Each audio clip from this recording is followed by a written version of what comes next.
Assalamualaikum warahmatullahi wabarakatuh. Jumpa lagi dengan Supriyanto Cah PCT Channel Asli Wong Deso, teman-teman. Malam ini jam piro ya? 7.56. Berarti udah mau jam 8 malam, teman-teman. Alhamdulillah sepanjang hari ini bisa menjalankan aktivitas dengan baik. Beberapa kali ya lasles terlelap, terus mantau pekerjaan saya, memantau usaha saya sambil berkolaborasi dengan tim yang ada, teman-teman. Saya tuh kok jadi teringat tadi pagi ada temannya Bunda yang katanya lagi kurang enak badan segala macam, lagi nyoba-nyoba sepertinya ngikutin gayanya Bunda yang udah mulai nggak makan nasi putih gitu, teman-teman. Jadi kami ini mulai sadar bahwa di usia yang sudah bertambah, di usia yang udah, kalau Bunda mendekati 40, kalau saya udah 40 lebih gitu ya. Saya dulu awal-awal nyoba, teman-teman, karena merasa kok badan saya itu berat, saya kerjaan saya di rumah, kebanyakan rebahan, saya ngadmin misalkan HP, beberapa HP ini jawabin admin untuk jualan saya tuh dari rumah, seperti cita-cita ya waktu saya masih ngantor gitu ya, saya pengen rebahan, dapat duit gitu. Dan alhamdulillah dijabah, dan salah satu yang menjadi problem selanjutnya adalah, saya kok perut saya udah mulai agak ada besar, bahkan cenderung menuju ke arah yang wah ngeri kalau sampai saya buncit gitu, karena saya udah jadi ngantuan, saya jadi gampang loyo, gampang lemes gitu. Terus saya berpikir, piye meneh nih caranya gitu loh. Satu sisi impian saya tercapai, saya bisa kerja dari rumah, bisa mendapatkan uang dari rumah, bisa sambil rebahan, sarungan ibaratnya gitu. Tapi walaupun saya nggak suka pakai sarung gitu, teman-teman, saya pakai celana panjang everyday gitu ya, karena udah saya mulai dari SMA dulu, saya itu kalau udah pakai celana pendek sudah nggak nyaman gitu, apalagi tertutup. Saya percaya bahwa menutup aurat itu wajib dimanapun berada, kecuali memang di situasi yang dihalalkan oleh Allah gitu ya. Jadi cerita kembali, akhirnya saya berpikir, saya coba cari referensi, salah satunya adalah harus mengurangi namanya nasi, karbo, karena gulanya kebanyakan, terus numpuk lah, jadilah lemak gitu. Saya coba-coba tuh, teman-teman, pelan gitu kan, sehari 2 hari saya kurang-kurangin, saya nggak langsung. Dan di beberapa hari selanjutnya saya tes, saya udah ngurangin aman, saya tes, saya stop, jeder. Yang terjadi apa, teman-teman? Ternyata saya tumbang. 1 minggu saya kena vertigo dan nggak bisa bangun. Wih, itu saya diomel-omelin istri, karena waktu itu istri juga belum ngeh ya, awareness segala macem. Akhirnya bener saya, aduh, kok saya tumbang ya, saya bener-bener kena vertigo, geletak, bener-bener nggak bisa bangun, bangun dikit muntah-muntah, mual, dan pokoknya istri saya ngoceh-ngoceh terus, wah lagian soal sih nggak makan nasi bla bla bla. Nama itu saya baik, nama itu saya biar sehat, makin jos gitu. Nah, akhirnya saya tumbang. Ya sudah, saya kembali lagi normal lagi, makan, dikasih makan, ya wes tak nikmatin segala macem.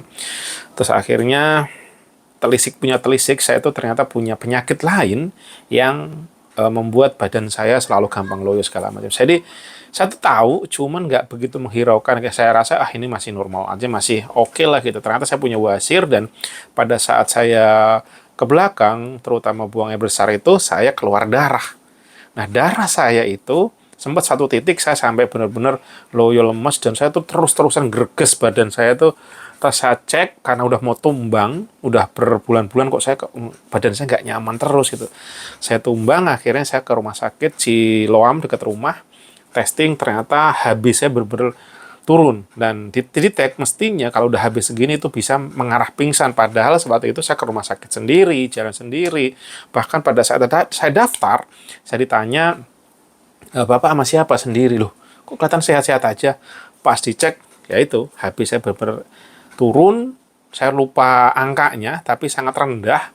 Dan katanya kalau memang seperti ini, mestinya udah pingsan ini. Saya kaget, apa penyebabnya? Ternyata telusur, yaitu saya kena wasir, dan akhirnya waktu itu sempat saya lagi nggak punya dana, segala macam. Dan akhirnya saya harus dioperasi katanya. Dan saya harus mengeluarkan uang yang cukup lumayan banyak, sampai di kisaran 50 jutaan. Waduh, saya bilang. Tapi saya tetap masuk.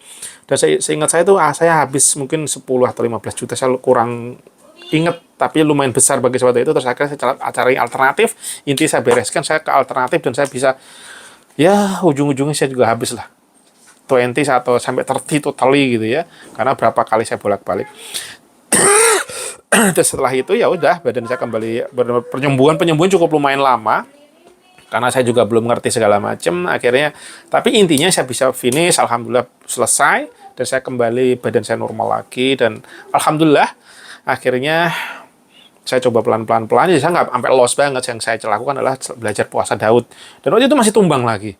Saya akhirnya coba benerin gitu ya, pola makan, banyakin sayur. Terus satu lagi yang saya jarang atensi adalah saya nggak olahraga, saya nggak rutin gitu teman-teman. Akhirnya pelan-pelan saya belajar lagi dan sekarang justru saya belajar lagi sama Bunda akhirnya tergerak, akhirnya dia coba olahraga, terus ngurangin karbo dan bahkan sekarang si Bunda udah bener-bener ini lepas nasi. Nah kalau saya baru sesekali masih makan, sesekali makan ini. Nah, akhirnya saya coba lagi beberapa minggu ini dengan udah pola makan saya bener, asupan saya nutrisinya udah bagus, sayuran, buah, dan ngurangin karbo, ngurangin minyak, ngurangin gula. Akhirnya saya coba lagi dengan belajar ini teman-teman.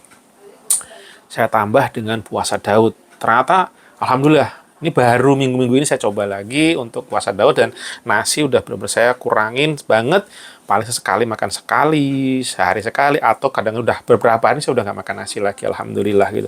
Dan badan saya fit, yang pasti protein harus cukup, buah-buahan, tidur harus cukup, dan saya coba lagi, satu lagi, saya lagi men-challenge diri saya ya di YouTube ya teman-teman ya. Saya selalu setiap hari berusaha olahraga 10 menit. Target saya sebulan ini saya bisa always rutin bergerak 10 menit per hari. Target saya kalau lebih alhamdulillah gitu. Tapi target saya adalah merutinkan karena hal-hal kecil itu ternyata menjadi habit itu tidak mudah. Walaupun sedikit tapi continue itu yang lebih urgent teman. Jadi kalau teman-teman mau belajar untuk menyetop nasi, mengurangi nasi, jangan tiba-tiba. Badan kita belum siap teman-teman. Saya udah mengalami sendiri ternyata tumbang waktu itu. Dan tadi temannya Bunda juga ada yang nyoba langsung mindset lah segala macam. Memang badan kita tuh tidak bisa langsung ujuk-ujuk teman-teman. Seperti pembelajarannya adalah walaupun sedikit dimulai pelan-pelan. Makanya badan kita akan bisa menyesuaikan. Nah itu pengalaman saya teman-teman. Moga-moga ada manfaatnya. Jadi melakukan sesuatu itu memang tidak bisa ujuk-ujuk. Apapun itu, sampai saya membangun bisnis, saya belajar dari zero, DLL ternyata memang butuh proses, butuh waktu.